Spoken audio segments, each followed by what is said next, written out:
Hi everybody, John Popovich along with Greg Shoemaker from TristateFootball.com, and we are week 8 of the high school football season. You can kind of feel it's week 8, isn't it? It's getting close, and now the football starts getting slippery, the ground starts getting wet, and we'll see who's got the toughness to go down the stretch. And over in Indiana, in the Hoosier State, it is the last week of the regular season. It is, and all the playoff the settings and pairings are all already announced. And what's really funny is we got 2 games this week. Batesville, which is playing Connorsville, and it's a non-league game, even though they're both in the EIAC conference. Batesville's going for a 9-0 perfect regular season, first one since 2009. They're only giving up 8 points a game, so it's going to be an interesting matchup out there. I think they're going to be able to go ahead and go 9-0.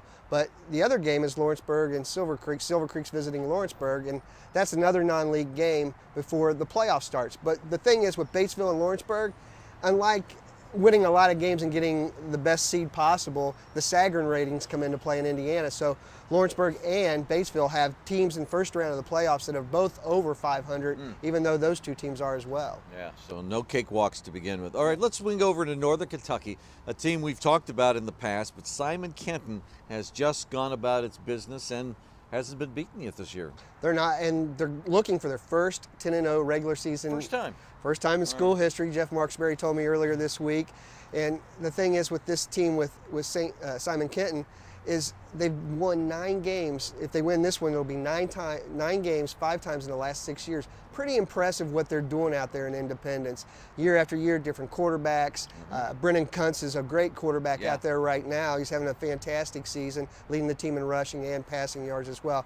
I look for him to go ahead and get past Dixie Heights, but Dixie Heights is a team that can play some defense, so they may slow the offense of Simon Kenton down just a tad. Okay, moving up to Ohio. Withrow at Western Hills. Jim Place has put together a nice team again at Withrow, but Western Hills has kind of rallied as the season's gone on. They played a tough non-conference schedule, did Western Hills. They lost their first 3 games, one of those to Lakota East, but they've bounced back. They've won 4 in the CMAC, and it's 4-0 team Withrow versus a 4-0 team Western Hills, and they're playing for first place in the CMAC. It's what it's been like in the CMAC for the last few years, these 2 teams facing off. Now, whether Western Hills can stop the balanced attack that Withrow has, because Withrow starts with the run, then they'll throw in the pass with Malik Bland, and then they go back to the run after they build a lead. And I think they're going to see that same pattern again this week, John. Okay, we saw Fairfield suffer its first loss last week against Sycamore this week, and they're kind of both having really nice seasons, but they want those seasons to continue a little bit beyond the regular season. And this game is important, Sycamore at Fairfield. Very important for Sycamore. Sycamore's already got 2 losses. They're sitting at number 19 in the Harbin ratings in Region 2.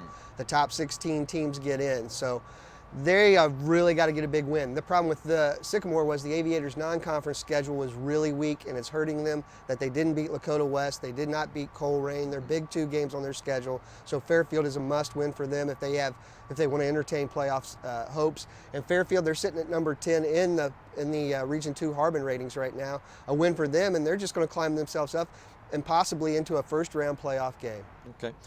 Elder at Winton Woods, you have this one on the list. Obviously, 2 teams from different conferences and different divisions, but I don't know, I think it might be an interesting game. It's going to be a smash-mouth football game, to say the least. Even though Winton Woods last week 7-6 to Loveland, they've got a great defensive front.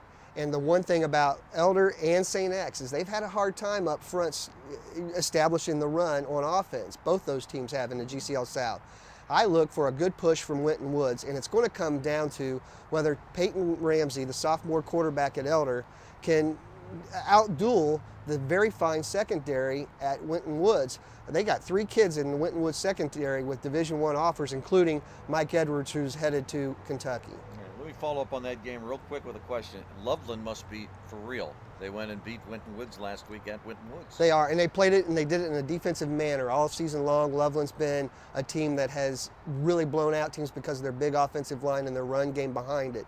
But last week, Charlie Lawler and that defense came to life, and they played like they've been playing for the last year and a half. They don't let anybody score points on them. That is a team, as well as Winton Woods, that could win this whole thing in Division II. Okay, which game are you going to be at? I am going to be, that's a good question, I'm actually going to be out at Highlands and Holmes this weekend, okay. Yes. Very good. Well, if you see Greg out there, say hello. Read him at tristatefootball.com. Also go to WCPO.com. John Popovich, have yourself a good Friday.